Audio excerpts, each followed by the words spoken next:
Hot and mighty. You say you don't have the dough for a Gibson ES-125, the kind of guitar that I featured on my last episode? No worries. Got you covered with the Harmony Broadway.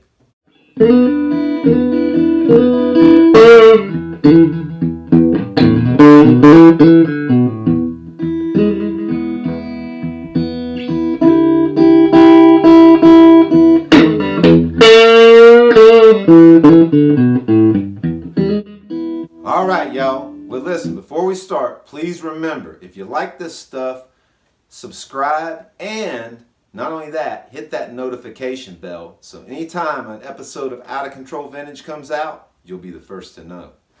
Well, you know, one of the things about this show that I want to try to feature is not only expensive acoustic and electric guitars, amplifiers that are vintage, but also the ones that are a little cheaper and are more attainable for some of the folks that are just starting out. This would definitely be one. This is a Harmony Broadway. Harmony, Stella, you may have heard these guitars. They were kind of affordable guitars way back when, and places like Sears Roebuck made Silvertone, for example. You'll see a lot like the Harmonies and the Silvertones, the Ks. A lot of them will have the same designs, the same bodies. A lot of them are just basically the same guitars with different logos on them, in my opinion. But they're great guitars. These little cheap plywood guitars are fantastic, and there's something about the age on these guitars, the aging of the wood on these guitars that you just can't beat. I've seen that Harmonies come out and Silvertone, and some of them have come out with some of the newer guitars or newer versions of their old guitars, I guess I should say. And that's fantastic, and I don't want to say that they're not good guitars, but I will say I've played some of them and they do not have the same feel of an old 1950s, 1960s Harmony, K, Silvertone, any of those old inexpensive guitars from way back when. So, if you're going for that vibe and that look or whatever, you're probably going to get it. But as far as getting the sound and the tone of wood that's aged for a long time, and that's the case with any vintage guitar, of course, you're probably going to be better off getting it in one of these.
This, I don't know what year it is. I have to guess that it's probably late 50s, early 60s. These have a kind of like a serial number in them, but they don't mean too much as far as the date is concerned, as far as when they were made.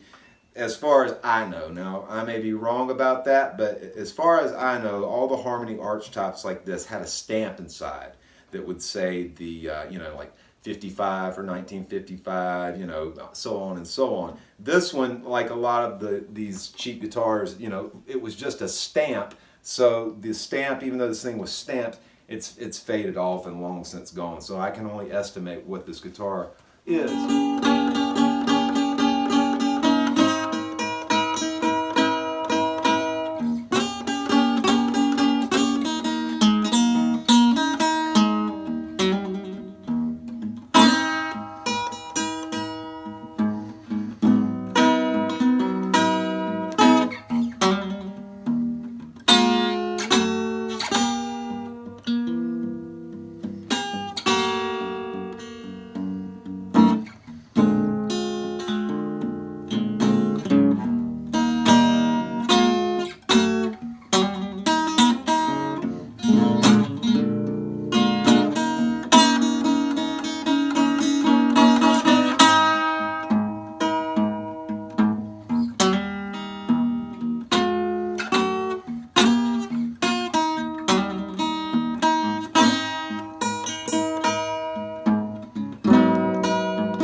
cool thing about these guitars, unlike the guitar that I featured last week, the ES-125, the Gibson, you know, those guitars these days, they can, you know, start out around $3,000.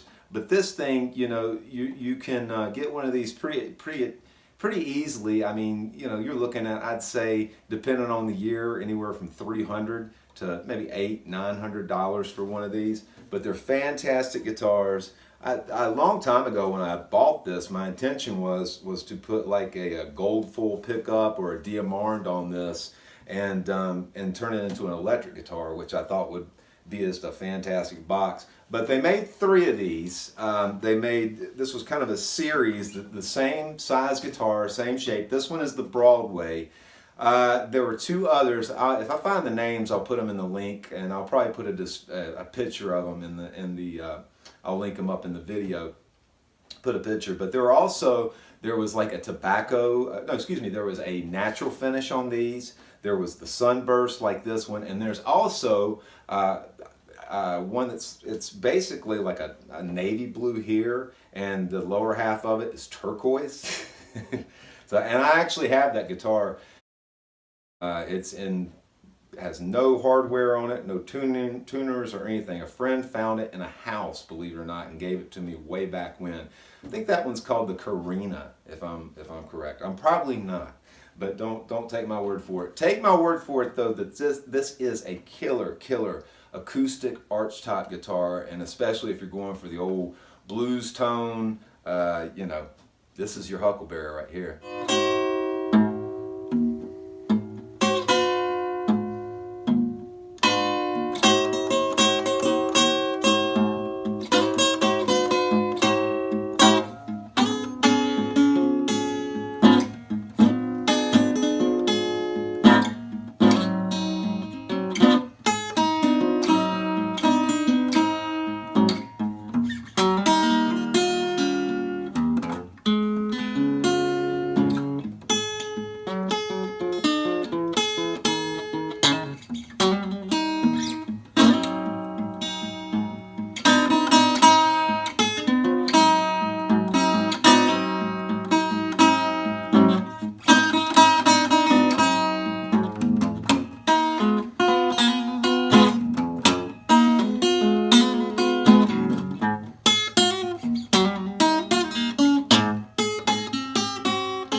What'd you think?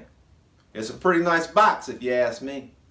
Y'all, I have to ask you one more time. If you haven't already subscribed, please subscribe. But not only that, hit that notification bell so when I have a new episode, you'll be the first to find out. Y'all have a good weekend. Catch you on the next one.